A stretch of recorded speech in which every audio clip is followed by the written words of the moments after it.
this sales business is a frequency game. How frequent you're on the phone and how frequent you're doing the activities. But it's also a frequency game on the level of energy you're projecting and how people on the other side hear you. Yeah, kind of relating back to golf like we talked about. If you really have the positive energy and the mindset that I can do this and these people, are willing to buy and just positive energy out in sales, I think it comes back to you. Most agents chase the next commission. The best ones build something that outlasts it.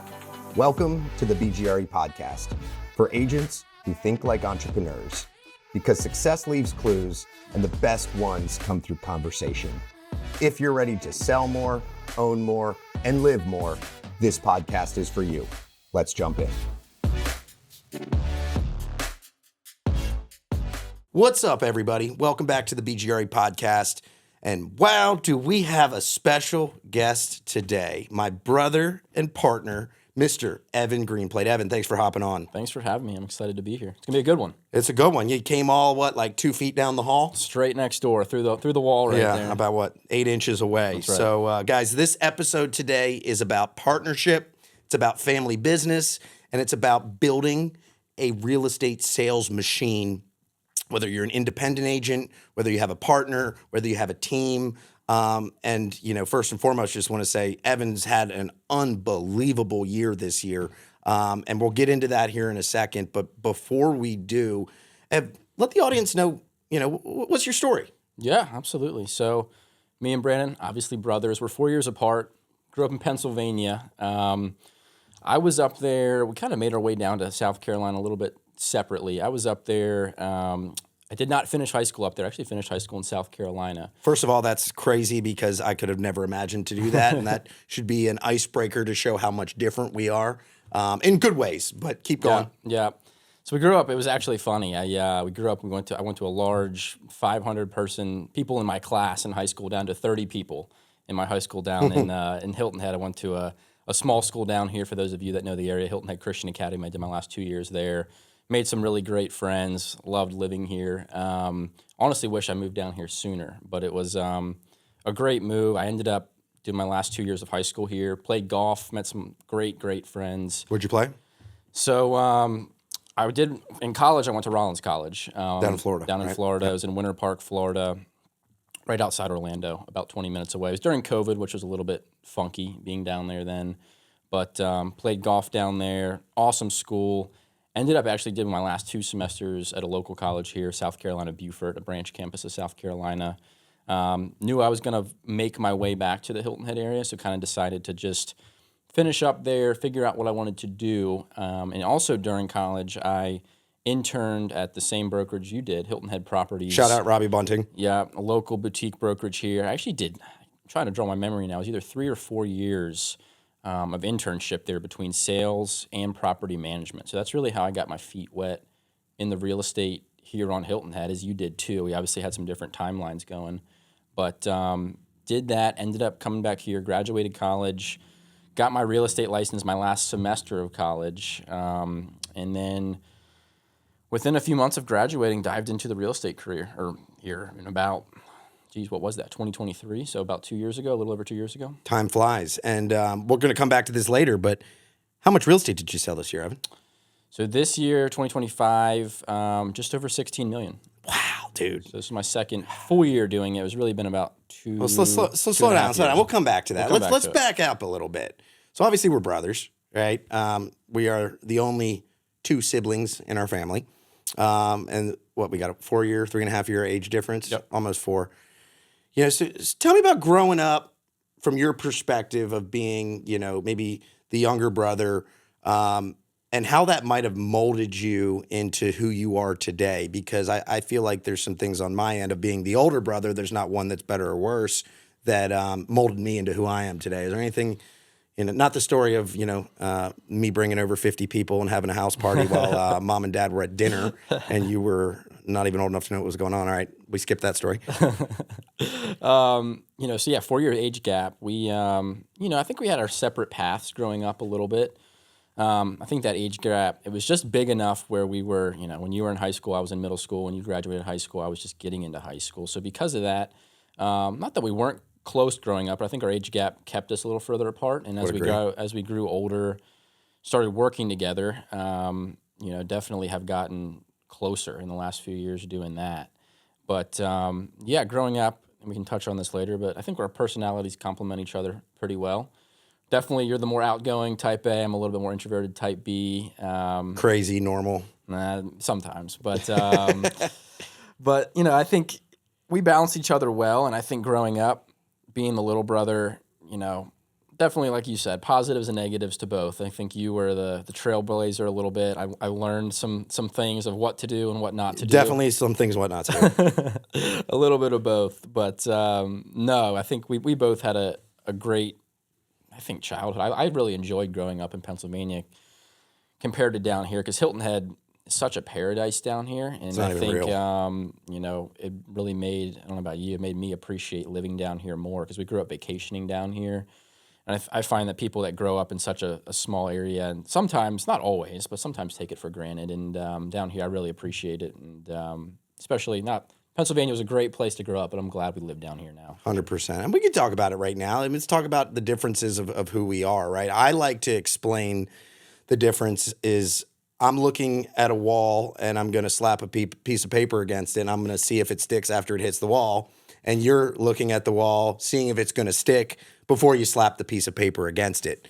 And I think, to your point, we definitely balance each other out. And I think anybody that's listening to this that has a partner, whether they're your family or not, you never want to partner with somebody that's you, right? You want to check the ebbs and flows and make sure, it's something that's going to teeter-totter in the right way and balance things out.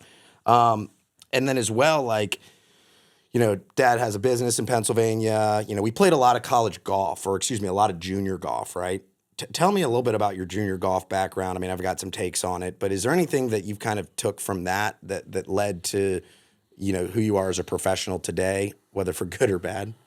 Yeah, I mean, a lot of things. For those of you that play golf, I think it's a game that mirrors life and business in a lot of ways. And I think if there's one thing I took away from it, it sounds cliche, but your mindset, and golf is like 90% a mental game once you get to a certain point skill-wise. And I think mindset and just belief in yourself and just reps and consistency transfers, I'm sure, into business as a whole, but especially into sales, what we do every day.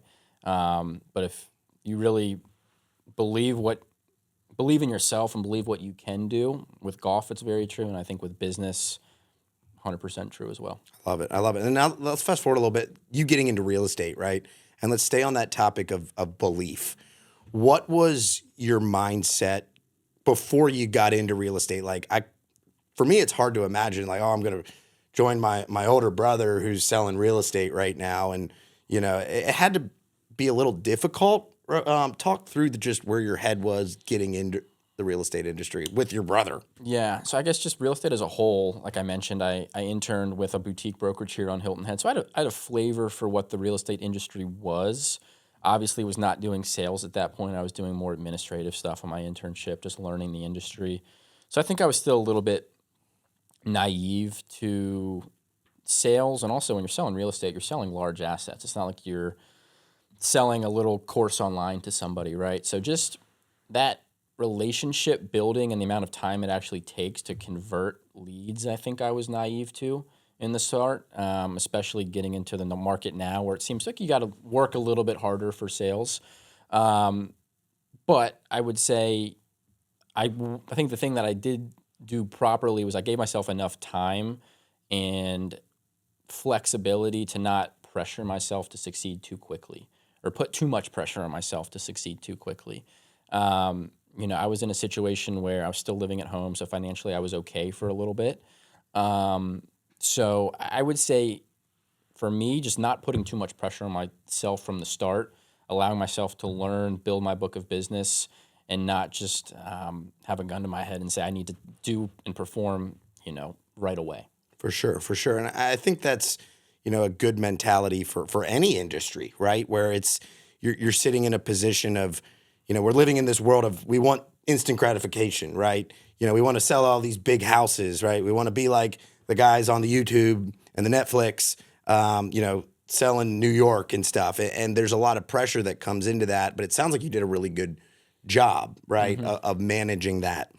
and then, I have my perspective because I'm in here doing, moving a million miles a second, right? And I'm like, Evan, come on, like more and more and more. And looking back on it, right, I wish I kind of reached out and spoke to you a little bit more about like, hey, why aren't you making the calls, right? You were learning, you were being a sponge, right? And so you have had a lot of success in real estate.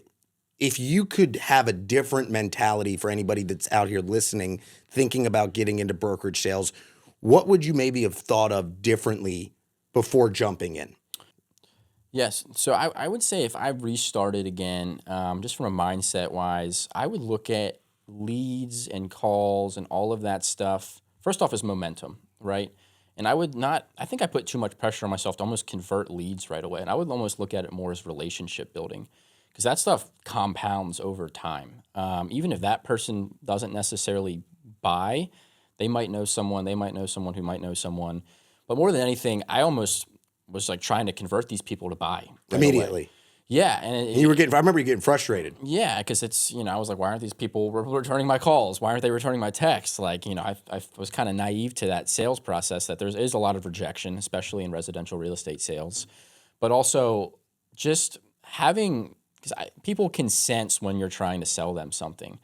So in the beginning, I would almost approach it as reaching out, adding value to that person, whatever it might be, whether they're an investor or a second home buyer, or just having the mindset of, I want to help this person, or I want to help this person find the right house, or I want to help them find the right investment property, or maybe it has nothing to do with that, and you just connect them with a vendor here that they need a photographer, they need whatever it might be. Just not having that, I need to sell them something now. Because first off, people can sense that and they're not going to buy even if they were in the market to buy. And second off, people appreciate and are very receptive to the mindset of helping that person rather than trying to sell them something, because they're oftentimes want to buy from someone who's not overly pushy. So I would just, first off, if you're starting out, take the pressure off yourself. Number one, it doesn't happen overnight. Number two, look at it more as relationship building and value adding and trying to lend a hand to someone, no matter whether they're trying to buy real estate, whatever it might be. Have that mindset of generosity compared to just forcing them to buy something. 'Cause it's not going to work, number one. And number two, it's just not the mindset you want. No, 100%. And I think, everybody that wants to get into sales and wants to get into real estate, right, they want it now, right? That instant gratification I was talking about. And I think ultimately what you said about adding value and playing the long-term game is where people go wrong. Would you agree? 100%. And I think for everybody out there that's listening and thinking about getting into real estate, give yourself, what I heard was enough runway to get the plane off the ground, right? Don't put too much pressure that it needs to take off in the first 100 yards. But more importantly, commit to adding value, commit to the relationship driving business, right? That's what we're doing. People are like, I don't have a CRM, and that blows my mind. And a CRM, guys, if you don't know, is a customer relationship manager with all the list of your contacts and sphere and past clients and current clients. If you don't have that, you don't have a business, right? And so what was nice, I know there was some negatives maybe coming in, working with big bro, crazy bro, Brandon, but what were some good things about coming in and me already kind of being established and a runway to take off from? Yeah, so I think, we were similar in the sense that we didn't have any family in the real estate business. I think a lot of the big players here, their mom or their dad or their uncle or whatever was in the real estate game, and they've been doing it or they grew up here. Or they grew up here and they've been doing it. Someone in the family has been doing it for 30 years plus. Nice thing about you was, even though you were doing it longer than me, you were still only started about 4 years before. So you still had the mindset of, or at least it was fresh in your mind of starting out and what it takes to start out and really build it. So I think that was really important. I think number two, you just having a database of yourself and just some old stale leads sitting in there that I could work. You having lead generation systems down, such as the website, branding, a personal brand, and then also just some paid ads and lead generation in general down was helpful, of course. But I would say those were the main ones. And also just, your mindset of wanting to see me succeed, and just taking the time to, real estate isn't necessarily rocket science, but there's some stuff you need to know, and there's details you need to know, and contacts you need to know. So I think your mindset with that of pouring in was very helpful, of course. Of course. And I think, for me, it was like I wanted, you said you wanted to get into real estate, and I'm like, just got 30 under 30, and I'm like thinking I'm, big headed, all that stuff. I'm like, oh God, do I want my little brother, Mm-hmm. But there was a voice in the back of my head that said, do it, right? Like, do it. And I'm so freaking glad we did, because it's been nothing but just a joy to watch you grow, watch you develop, right? Do it together. We spoke about earlier how we were, not as close growing up as we are now. And so, a lot of people warn each other, or people of working with family or working with a spouse, and I'm not somebody to say that that's absolutely something you should do, but I'm here to tell you that it can absolutely work and it can be powerful, because again, right, if you think about our differences, I don't have the attention to detail or the observation that you have, right? Sometimes you don't have the, fly by the seat of your pants, right? And there's a combination to that, madness per se, Mm-hmm. that makes a lot of success. And I'm excited where we've gone, but I'm even more excited about where we're going with the Greenplate Group, with the shift, with our investment properties, with personal development. And I think, ultimately it comes down to trust, right? And who else can you trust? And I think that's the biggest thing if you're getting into business with family, right? Is can you trust that person? And, I had no problem trusting you.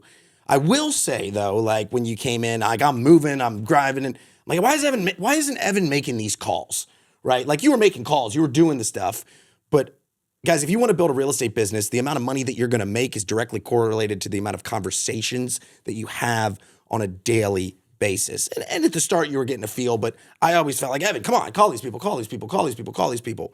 I guess, was there a mental block in your head that was like, I don't know enough yet, or I'm not comfortable yet? What was your experience? And maybe somebody else that did just get into real estate and isn't having 5 or 10 conversations a day with buyers, sellers, or investors, like, what would you tell them? Yes, I would say from the start, I didn't have really any phone experience. I think I was decent. I was probably intermediate level phone skills at best starting out. So that might have been a little bit of a mental block. And I think probably more than anything was I didn't know everything about real estate. So I was a little bit nerve-wracking to hop on a phone with someone and they might ask me a question that I just have no idea. And that's scary, right? Like, Yeah. you don't know, yeah. So I think first and foremost, as my phone skills have got better, that made me more comfortable. And I think number 2 is I learned more about real estate and the very common questions, and even sometimes more of the niche questions that people ask. As I kind of developed and learned more and knew the answers to that, I became more comfortable on the phone, because when you don't know those answers, it makes it 10 times harder, because you're just afraid of what these people are going to ask. You're almost afraid of them to answer the phone. So I think, more than anything, become as knowledgeable as you can about real estate in general, about your area, about the common questions, and then it's just a reps game from there. Boom, it's a reps game. And that's what I want to hit for a second, is everybody wants to skip that process, right? Like, if you didn't make those phone calls over the time and get those reps in, would you have the phone skills that you have today? No, 100% not. And so, people that think they're going to jump into any industry, especially real estate, and immediately hit home runs and do all this crazy stuff. Nobody that's successful in real estate jumped in and was successful day one, right? For sure. You have to go through that reps. You have to go through the process. You have to understand failure. And you have to ultimately, in my opinion, you have to fail with velocity, because every no is, first of all, going to get you one step closer to a yes. But second, you're going to learn from it, right? Yep. All right. So you came into real estate with Big Bro, right? And now you're kind of becoming the Big Bro. I don't know about that. So, and guys, this is something that I want to share, and Evan doesn't like talking about this stuff as much, and I got his approval that it's okay to talk about. But, at the beginning of this year, 2025, I was worried about you making it in the industry. Mm-hmm. And the only reason I say that was, sometimes I would see the actions that takes to be successful, making the phone calls, have the conversations, putting in the work, and sometimes I didn't. I didn't know if you were going to make it in the beginning of this year. And fast forward, you're at over 16 million in sales. That is freaking huge, right? And this is year 2? Second full year. Second full year. Yeah. So I think first and foremost, the lesson right there is it doesn't happen overnight. Yep. Right? But I want to hear from you what switched, right? Maybe it was compounding. Was there a mindset change? Was there multiple things? What did you start to do this year that really turned you from low production to, to holy crap, this dude's blowing away people that have been selling real estate here by $10 million in sales. And those people have been selling for 10, 15 years in your second year. Yeah, so I think it's probably 2 or 3 things. I think number one, it is compounding, to your point. I would say my call volume and my conversations per day was not as high as it is now when I started, but it was still something. And that compounded over time, even though it wasn't quite on the level it probably should have been. And I think a big part of that was hiring a coach. Work with the same coach Brandon does. Dirk Zeller, who's phenomenal. Real estate champion. Shout out Dirk. Yeah, he's a phenomenal coach. And just production-wise, he's really... and investment side of stuff. And investment side. He's very well-rounded. But he helped me more so on the production side. And I think just with him, one thing that kind of opened my eyes was the direct correlation of buyer appointments set. Well, first off, conversation had to buyer appointments set to how many actually buyer contracts you have that lead to buyer pendings, and then that just leads to how much you make. So it's a pretty clear correlation of how much you're on the phone to how much you make. And that clicked with me. So I think that was motivation there, and just kind of seeing it on a line, just numbers-wise, planned out. If you make X calls per day and you set X appointments, you're going to make this much money based on your closure rate. That's how I think. I think a little bit more straight line and like numbers wise. So I was like, that makes sense. So that was a motivation. I think it also compounded. On top of that, I think I realized that the more, yes, the numbers, there's a pretty clear path to that, but it's hard to explain. But I think sales, there is definitely a frequency to it. I think the more you're on the phone, the more you're putting out there, the more you're just connecting with people, the more energy you have. For whatever reason, it seemed like more came back to me. Even if I was just on the phone and I was talking to just average leads, but I was really working them and just going all in. Consistently, yeah. It seemed like when I was consistently really high energy on the phone, making the calls that I needed to make, even if sometimes it seems like they weren't converting that day properly, it compounds. The numbers compound. When you put that energy out there, it seems to come back to you. And I think it's more of a mindset of not generosity. What's the word I'm looking for? Reciprocates? Yeah, reciprocates back to you in a way. And it's hard to explain, but I think, would you agree with that? 100%. And I think what you said was the energy thing, yeah. Right? Like the more conversations, the more flow you get into, right? You get a deal or two under your belt, you get some confidence. But what happens is this sales business is a frequency game, right? It's a frequency game in the idea of how frequent you're on the phone and how frequent you're doing the activities, right? That take to get you to the next level. But it's also a frequency game on the level of energy you're projecting and how people on the other side hear you. Yeah, for sure. That's more so what I was referring to. And it's funny. I think if you guys are in sales out there, I think one thing, if you're really in a positive mindset and you say you're looking at your pipeline sheet, all those leads look pretty like, oh, I can convert them. And if you're kind of down in the dumps, you've had not being very consistent on the phones, you look at that sheet, and that same sheet can look, these people aren't going to buy right now. And it's a different mindset. And it really is kind of relating back to golf like we talked about. If you really have the positive energy and the mindset that I can do this and these people, are willing to buy, and just positive energy out in sales, I think it comes back to you. I don't know how to explain it. It's almost like real estate sales karma. Yeah, in a way. Yeah. So you're talking a little bit too about tracking numbers, and everybody thinks differently. I've worked with Dirk. We've tracked numbers. It's been good for me. It hasn't quite resonated the same way that it has resonated for you. What are you tracking first and foremost? And do you recommend everybody to track numbers in real estate? I think you have to track numbers to some degree. I think, depending on your personality and what makes sense to you, you can go very complex with it, or you can keep it very simple. What I track, or like at least the most important stuff that I track, I think you should always have a list of your pendings, under contracts, as well as your closed, and just kind of see that. That's obviously very simple. But as far as your calls go, that's a dashboard view. Yeah, so you just can see a dashboard view throughout the year. What have you closed? What are my total sales so far? What are my commissions that I've made? All that stuff. And it's reassuring, right? You see what's going on. Yeah, for sure. I think that's super simple. You can do that on an Excel sheet, or I'd recommend post it on your wall so you can see it, or a sheet on your desk. As far as calls and conversations go, so I'm more buyer heavy right now. I would say this past year I was 90%, 95% buyers. Which isn't uncommon. Yeah. So I really mainly track my buyers. If you're more listing side, you'd track that side as well. But first off, just simply number of conversations had per day. If you want to track the number of calls in order to get to the number of conversations based on your pickup rate, you can. Yeah. But really the number you're looking for is conversations per day to keep it And simple. guys, your amount of conversations per day will directly correlate to how much money you make at the end of the year. And that can be it can just be a relationship that a lead that you've talked to 5 times. Maybe you're on the phone with them again. That counts, or it's a new lead. Or it's Joe Blow that, knows somebody that's looking for real estate and you know him from school or something. And as long as it's about real estate, it doesn't have to be anything particular. If it's about about real estate in your area, then that counts. So I'm shooting for right now about 7 conversations a day, which doesn't actually sound like a lot, right? But if you're working the phones and your pickup rate, isn't always the best, especially if you're working colder leads, it can be 30 calls to get to that. So sometimes it's still working the phone.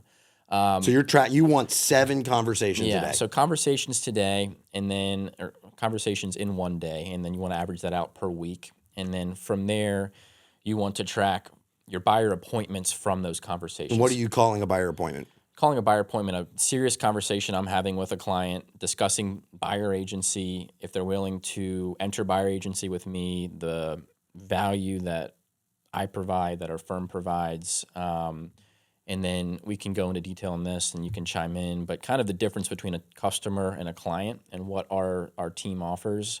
We focus a lot on investors, so a lot of our client services cater towards pro formas in that side of things. So we kind of list through what you really get. Whether they agree to work with you or not, sitting down, having a call about what they get as a client to sign, that's what you're calling as an appointment. So I would simply put a buyer appointment as a serious conversation with that person talking about real estate. It's not just getting on the phone and having 2 conversations with that person and they hang up on you. That's not a buyer appointment. Or even I would say too, to that point, is it's not somebody saying, right, hey, I'm not quite ready yet, right? They're not ready to take the next step to really enter seriously looking to buy a property, right? Yeah. And it doesn't mean they have to buy or ready to buy next week. It just means that they're willing to have the conversation with you. It's just more of a serious real estate conversation with you. It's not casual. So there's a little bit of judgment in there.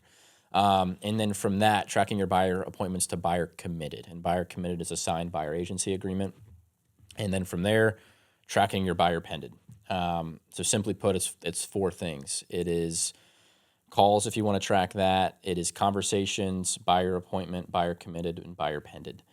And if you really know your numbers on that and your conversion rates, you can pretty clearly map out based on your average sale price how much you're going to make a year based on the conversations you're having. And that's one thing Dirk has hammered home and something that clicked with me. So even if you want to keep it really simple, I think at least knowing a few basics and kind of, for me, the really stat that clicked was how many conversations I'm having and that correlating to how much money I'm actually going to make. And you can almost calculate how much money you're making per buyer appointment, which is kind of crazy. That's what I did. Yeah. I mean, I did the same thing where I put a sticky note. I think I calculated it was like $5,000 per buyer appointment. Yeah. So my whole mindset is set the appointment. I'm going to make $5,000 whether they buy something or not. Yeah. And guys, I think to Evan's point, everybody has something a little different that they want to track or kind of clicks for them. But I will say the most important of all of those things that you're tracking, in my opinion, is the appointment, getting in front of them, right? Having that serious real estate conversation. Set as many appointments with clients, whether they're listing side or buyer side. Obviously, to get the appointment set, right, you got to have the conversations. That's what you're tracking there. Yep. And I think, even after you calculate, put a sticky note on your desk and say every buyer appointment's going to pay me X amount. Guess what? You're going to set a lot of buyer appointments, huh? Mm-hmm, for sure. Was that the number one habit that changed for you when it came to upping your production by like 13 million this year? Yeah. So if you get in the office, I have this probably more often than not where I'm just really don't want to talk to anyone today. Make the first 2 calls. Get on the phone with someone, and I think pretty quickly you realize that, first off, your energy goes up. You start to kind of feel that flow going. And that fear goes away slowly as you start to make more calls and have more conversations. So I would say just dial 2 numbers and then reevaluate from there. But that's good. I think that would probably be my number one tip, because you can really not feel it on that first call at all. But just type in the number, press dial, and then keep it going from there. And then kind of just tacking on to your other point, it does compound. So I would say, even though this was my second full year in and the year before wasn't great for me sales-wise, a lot of my bigger deals that I closed this year were connections that I made in year one. Say that again. That's really good. Yeah, so a lot of the bigger deals this year that I've closed were actually connections I made at least 6 months prior to that, and connections that I made in 2024 that closed in What was 2025. What was the biggest one you closed from last year that you talked to last year that closed this year? Yeah, so I connected with a buyer. It was in, I think, October or November of 2024. We're looking at about $1 million house. Quickly realized that wasn't what they were looking for. It wasn't going to get them what they were looking for. And that ended up closing on close to a $4 million home. Boom! In August of this year. So I think that's partially our market. It's a secondary home market, so people don't necessarily have set timelines if I need to close by then.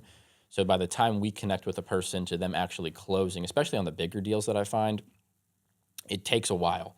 Pretty much all, if not all, of my bigger ones closed this year are people that I connect with at least 6 months before. I had another one just closed this year that I connected on with a guy 2 years ago, I think it was. Really? How big was that one? That one was just under $2 million. He didn't really go cold during that time. It was a consistent working with him, sending him properties. So it's a follow-up game. It's a time game. And I think even when, agents are successful, there's moments where they just have lulls in there for a month or two or where it just feels slower, and just kind of sticking to it and just knowing that oftentimes deals come together in groups, right? Even when it doesn't seem like it's going to happen, it will. Just stick to the consistency. It sounds cliche, but consistency in real estate is key. Yeah, and I think to your point, when it's slower, right? What I was hounding on you when you were slow, touch base with your people. Like, just let them know what's up. Let them know you're here. Add value, add value, because at some point it's going to come back around. Mm-hmm. Let's go back to something real quick that I do think is important that you spoke about there, and that's the buyer appointment and agency. So, guys, in the world of selling real estate, National Association of Realtors was a big lawsuit. Long story short, before the seller was pretty much negotiating the buyer agent's commission, right? So, like, for example, the seller agent would say, all right, commission 6%. The buyer agent, they're going to get 3%. I'll get 3% for just a simple example. And pretty much the lawsuit said no longer can the seller negotiate the buyer agent compensation. So essentially, the seller can still offer that 3%, but it's not bundled into one. It really separates the 3 and 3 together. And what started to happen, I noticed this year, was sellers were starting to offer 2.5%, 2%, right? And I said, we're providing so much value here at the Greenplate Group, right? Like, we are coming in and we're not only, helping you find a property, right? We're running cash flow pro formas. We're getting deeper into the weeds and finding rental comps. We're connecting you with vendors. We're helping you set up to self-manage the property yourself. We're putting off-market properties in front of you. And so I just kind of came to the conclusion that we're leaving, a lot of money on the table for the value that we serve. And at very least, we should be getting 3% for our services of helping somebody secure a property and successfully managing it and having it be a property that produces long-term income for them. And so what we did, and I think anybody that's in the business, first and foremost, in order to never get less than 3% or whatever your commission you want to charge, is separate, right, have the client services, what they get as a client, versus the customer services. And so, like, let's say I just met you, you're a customer right now. If they want to enter agreement in buyer agency in that buyer appointment that you're setting, right, at that point, they have the ability to enter that agreement as a client, and they get XYZ, all of the bonuses, the pro formas, everything that we offer that's above and beyond, as long as if the seller isn't paying 3%, they make up the difference, right? Yep. And before, it was kind of whatever the seller's offering, that's what we're getting. So sometimes the buyer does need to make up a little bit, but I do think for people out there that aren't separating buyer agency with client services versus customer services, you're leaving a lot of money on the table and you're selling yourself short. What has that change looked like for you? Or what was one thing that you took away from it being the most important? Yes, I would say one important thing with that is have that conversation early on in your relationship. Maybe not the first call, but the second call, somewhere in there, because you don't want to surprise these people and say, hey, oh, by the way, my fee is 3%, right? And you're making up in a percent. Yeah, and I think we haven't had too much pushback on it. As long as you cover it early, explain to them that, hey, before you enter into agreement on a property, you're going to know what they're offering. We're going to try to get the seller to pay the full, our fee is 3%, the full 3%. For some reason they don't, you will be required to make up that extra. We'll try to negotiate it, right? Yeah. And we also say, right, it's important to understand it's shifting. So if they're not paying, the full 3% and the buyer's making up 1%, well, guess what? Our offer is going to be 1% less than it was if right? So it all evens out at the end of the day. So I think just having that conversation with them, being honest with them on the front end, say, hey, we offer a lot of stuff. We have a full service team, a full service transaction coordinator to make sure that your deal goes smoothly. All of the stuff that you guys offer, explain that to them. Say, hey, our fee is 3%. If you want X, Y, and Z, we ask that you sign this. You're not going to be surprised by commission. You're going to know exactly what you're going to be paying before you enter into a sales agreement on a property. We haven't had any pushback on it. No. And the only thing it's really done is just made us 3% all the time. And it showcases the value that we bring sure. to the table, because I think a lot of consumers don't understand how this works, right? And, we don't work for free, and the amount of value you provide is going to be rewarded directly by the marketplace. And so that was something really good that I think, you've done a great job with and all of that. And so, guys, if you're not separating your customer client services and actually having a buyer agency conversation during your buyer appointment, you need to start doing that. I think it also shows to the client that you're serious, right? You're not an amateur agent. You're not just willy-nilly just out there.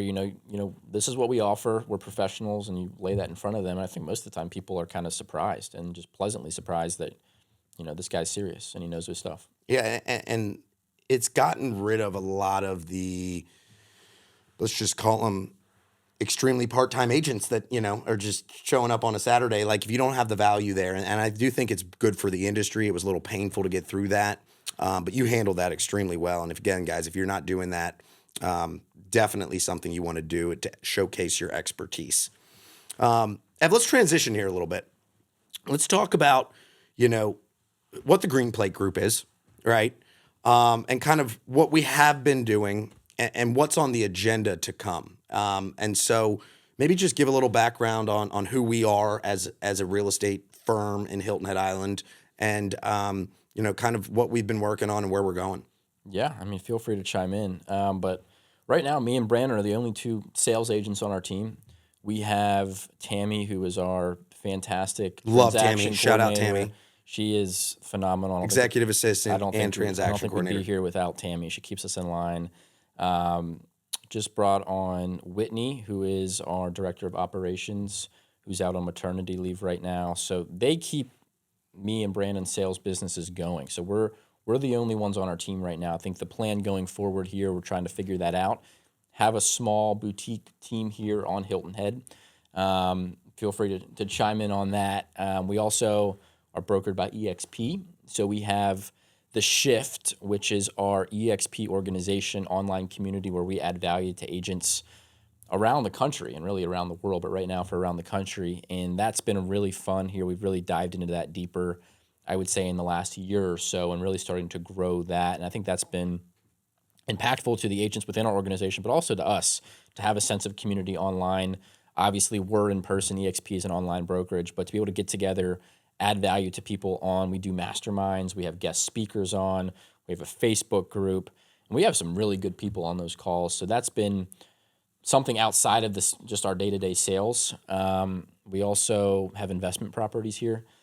Don't get too far ahead. We'll talk about the investment properties. We'll get into it. But we have a lot going on. So, we have sales. We have our EXP online community and a lot of different facets to what we do. Yeah, 100%. And just kind of piggyback on that, guys. I'm a big proponent of what is I like to call your real estate and I actually learned this from Robbie, our previous broker, and that is that real estate is such a broad industry where there's so many different ways to make it, and you need to separate yourself from the people pile, from the agent pile, and you need to have a uniqueness, right? Like Robbie, for example, he was real estate and rentals, right? You know, we're real estate and investment, right? You could be real estate and land, real estate and downtown luxury, whatever it is, niche down. Yep. But as far as the Greenplate Group goes, you know, we are the #1 short-term rental agents and team on Hilton Head Island. You know, combined, Evan, we own about, $16 million worth of real estate.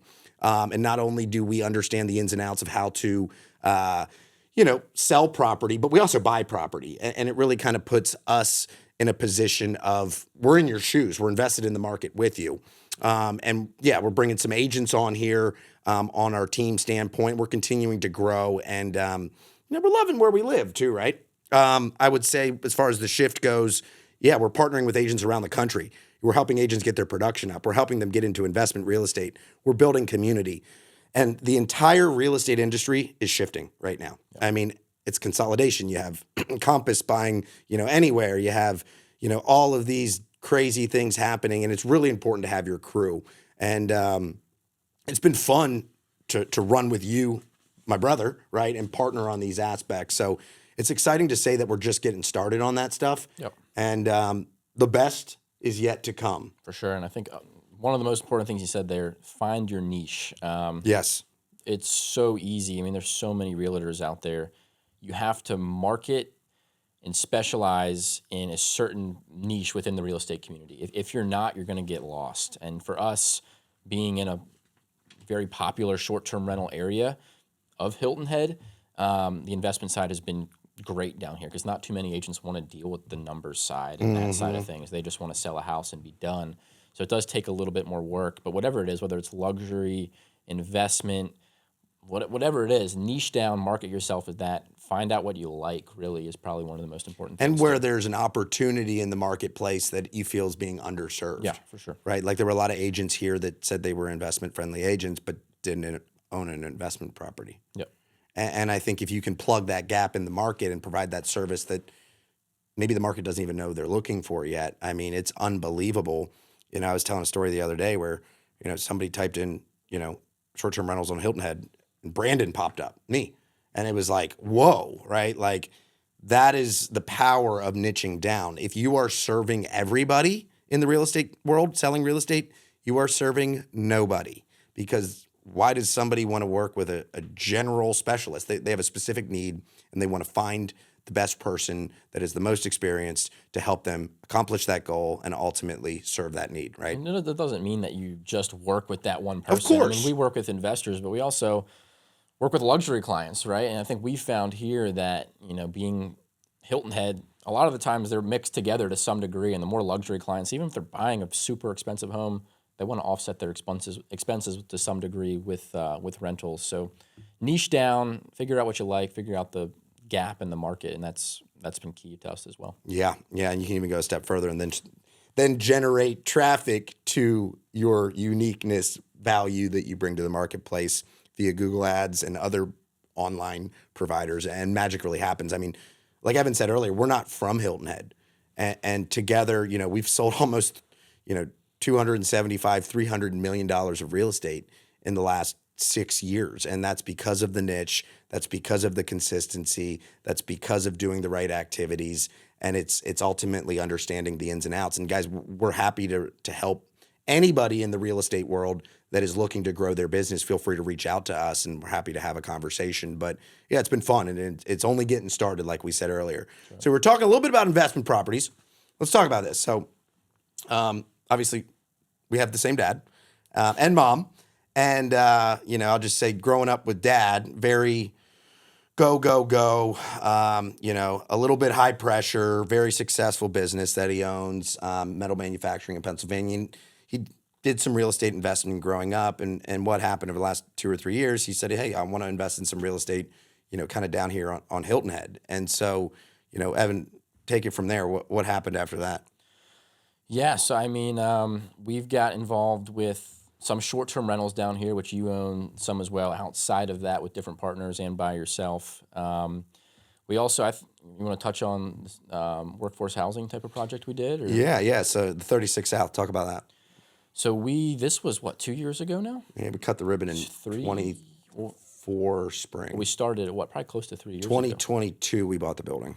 Yeah, so you guys know Hilton Head, it's there's a lot of old bank buildings here. There's a really all over the place. There's actually a really cool beer garden that was transformed from an old bank down near Coligny called The Bank. But there was an old bank building near the Sea Pine Circle, if you guys are familiar with the area down there, next to Fat Baby's Pizza. And it was an old bank building. There was a couple tenants upstairs, but the main tenant, who was the bank, moved out. Brandon had a relationship with, at the time, the current Sea Pines housing manager. They were looking for some housing. Yeah, she called me up in spring of 22 and was like, I need 50 beds by spring of 24. And I'm like, oh, that's pretty interesting. Yeah. So Brandon found the opportunity there and kind of had the vision, and we collectively a little bit had the vision to really do one of the first commercial conversion projects on Hilton Head, converting a 2-story bank building, almost chopping it in half, adding about 4,000 square feet to the back end of it. It's now 8 units, but each unit is 3 bed, 3 bath, their own kitchen. I think it's just over 10,000 square feet. And that houses Sea Pines workers, primarily visa students here. Sea Pines, if you guys don't know, is the biggest resort on Hilton Head. They host the RBC Heritage there. And I've made a lot of good contacts within that. And that's just been a awesome project. I think it's been a win-win for everybody. Yep, those are the best projects. Yeah, and there's not too many properties like that on Hilton Head, and we did it right. It's really nice inside, and I think that was something. That was special. That was something to be proud to do it. Sure. As a family. Yeah. I mean, you got that. We got that picture in the newspaper where you're mean mugging. You love that picture, don't you? Not my favorite photo, but it's okay. Hey, you look good. That was really cool to do as a family. And I think if you guys have opportunities to jump into ventures as families, right, as siblings, it's very rewarding. We're very big on building wealth through real estate. That's actually one of our core fundamentals that we pride ourselves on. And I will say, anybody that's out there selling real estate, you can keep selling real estate and do very well.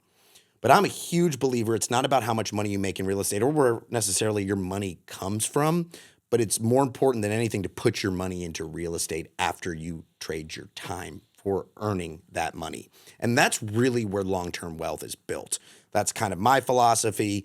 That's a philosophy that you've adopted. And, we're kind of on this path right now where we like selling real estate, right? We like the relationships. We enjoy it. Does that fill you up? Does it fire you up a little bit more, the investment side of stuff? And what's your take on just kind of investment as a whole for people that are looking to sell more, make more money, build wealth through real estate? I think especially if you're currently a realtor in real estate. I mean, no one knows the market better than you. Yes. I mean, you're locked into MLS all day long. You know the new properties, the areas, the best types of performing areas.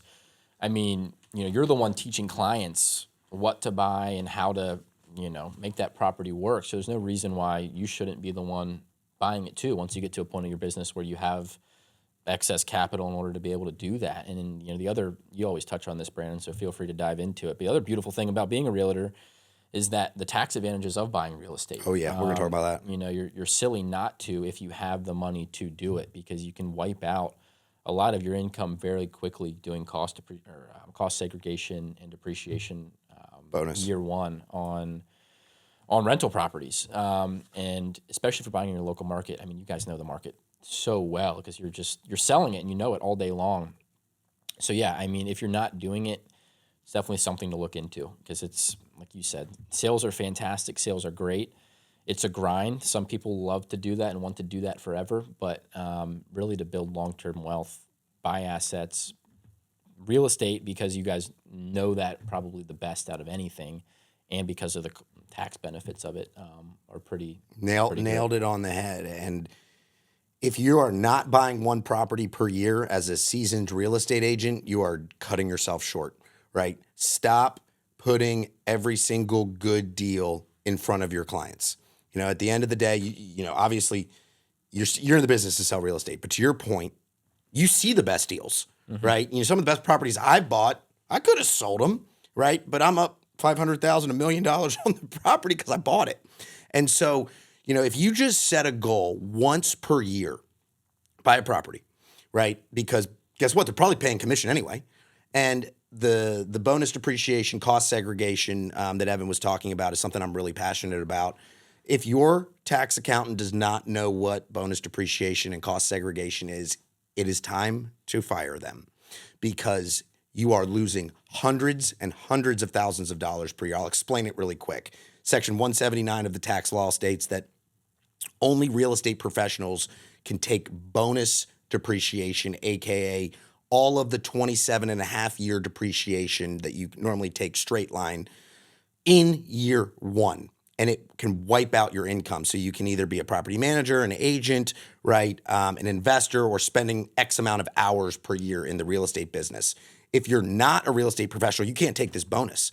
But essentially what it does is it allows us real estate professionals to buy a piece of property, take, a depreciation off of it. I mean, I've wiped out hundreds and hundreds and hundreds of thousands of dollars to the point where the IRS thinks and looks legally that I don't make any money, because the depreciation that I took normally that I would take over 27.5 years, I took it all in the first year. And then I make no money in the eyes of the IRS, so I don't pay any federal income taxes. But when you go back to your lender, right, to buy more property, they add the depreciation back to your income. Therefore, you are still a strong borrower. Guys, this is by far the biggest loophole ever. Something else with this act that came out this year, right? I have the bill, not talking politics, but the bill that came out does allow W-2 earners in short-term rentals not to take 100% of it in the first year, but there is a form of bonus that you can take. So if you're a high-income earner that's not a real estate professional, you're not going to get quite as much of the benefit, but you can still, I've had clients that, bought a $2 million property and they wiped out $200,000 of their income from that property in year one. And so, guys, any real estate agent, whether it's short-term rentals or whatever you're selling, you need to buy property. And you're leaving a lot of money on the table from a tax perspective, because it's not only the money that, you save on taxes, but you also bought an asset that's appreciating. So let's say, I saved $150,000 on taxes, right? And I bought a property for $500. It's now worth $600. I didn't make $100,000. I made $250,000 because I saved $150,000 plus the property went up in value. And that's the name of the game, guys. We love selling real estate. Selling real estate is step one to building wealth in real estate. But step two is, once you learn how to sell some real estate, you need to buy some real estate. Sure. You got any ideas? You can buy something here soon? What you looking at? Yeah, working on some stuff here right now. So, like to Brandon's point, it's whatever, kind of suits your fancy. If you like short-term rentals, if you like single family, invest in that. If you like multifamily, if you like more commercial stuff, invest in that. So there's no right or wrong answer, but I think just the fact or the point to invest it to some degree as a real estate professional, if you're successful to that degree, it's kind of a no-brainer. No-brainer, guys. No-brainer. I'm curious, like yourself, evolution, right? Like, tell me just a little bit about how you look at the version of yourself today versus how you looked at the version of yourself when you started selling real estate. And I'll say that on a professional level. My knee-jerk reaction to that is not a whole lot different. Come on, dude. I hear you on those phone calls. You are freaking good. No, I would say I'm definitely more confident professionally. I would say more than anything, it's just confidence. More confidence and probably more discipline are the two things. And that equals consistency, at least the discipline side of things. I think when I first started, if I wasn't into making calls or really wasn't feeling it, I probably didn't. I think now I really understand what happens when you make calls and really stick to your plan and your consistency. So I would say I'm more disciplined, more confident as well, which probably happens because of consistency and reps and all of that. So yeah, professionally, I don't think I'm a different person, but I'm definitely more confident. 100%, man. You are so much more confident, and it shows. It shows in the way you show up every day. It shows in the way you make your phone calls. It shows in the way you serve your clients, right? And I'll say, personally, you're more confident too, right? And so the good things that you pull out from your professional side of work life, right, are also going to factor and get into the personal side of things. So if you're being a slob and lazy at work, you're probably going to be a slob and lazy when it comes to your personal life. If you're focused and disciplined in work, right, it's going to reciprocate over to that other side. Let's wrap this up here shortly, Ev, but, was there time management is something that a lot of people struggle with in real estate. I still struggle with it. Is there something when you made that switch this year that, from a time management perspective, that you looked at things differently? Yeah, so you always say, you call it premium time, right? And it's just that few hours in there, and maybe I look at this right, maybe I look at it wrong, but I would say as long as you are dedicating a couple hours of the day, hitting those revenue generating activities, which is being on the phone, talking to people, mostly on the phone, right? Whether it's maybe shooting a text here and there, but mostly on the phone with people. As long as you're hitting those couple of hours where you're making your calls, the rest of it, yes, it matters, but it's not as important. And maybe as you guys start to get really, really busy, those other hours, those administrative hours, they still matter. But if really the stuff that makes you money is those revenue generating activities. So you prioritize those? 100%. Yeah, I would say I liked my kind of routine is I get into the office, I get settled down. I kind of check MLS, check my email quick. Sometimes that takes me a half an hour. Sometimes it takes me an hour. Then I feel like I perform best in the morning. Some people are best in the afternoon. Whatever it is for you personally, find that time, make your calls, get that done. For me, it's a bit of a relief then. I can do my emails. I can reply to text. I can do that stuff at that point. But yeah, really prioritizing premium time, realizing what your revenue generating activities really are, and then prioritizing that. I love it. Yeah, and the premium time is when you're at your best, right? It could be 3 to 6 o'clock. It could be 8 to 9, or 8 to 11, right? Whatever that is, the 2 to 3 hours that you're at your best. If you don't prioritize that time slot in your day to get done the revenue generating activities, door knocking, making the calls, following up, going on appointments, right? You're not going to be successful in real estate. Yep, 100%. So as we wrap up here, we have a lot going on, right? A lot of good stuff, and we're on a mission to help elevate 10,000 lives through real estate, whether they're agents, clients, partners, etc. What would you say is the biggest thing that you're focused on over the next 2 to 3 years? So I think short term, keeping my sales, my production up, because to your point, without sales, that's the gasoline. It's the engine. Yeah. It's the gas to the engine. You need to, for me, keeping my sales up, continuing to grow that. I have certain goals next year that I want to hit. Haven't really planned beyond that, but just continuing to grow my personal sales. I'm still early in my career, so keeping that up is important to me. And then I think we want, as a team, to create a little culture here within our office, possibly bringing on a few agents here in the short term. Is exciting to me, getting some more energy in the office, getting some more people in here, more collaboration. I think a lot of people in this industry feel alone sometimes. So for us and for other agents, getting people in here. And, the whole shift thing is a whole different animal.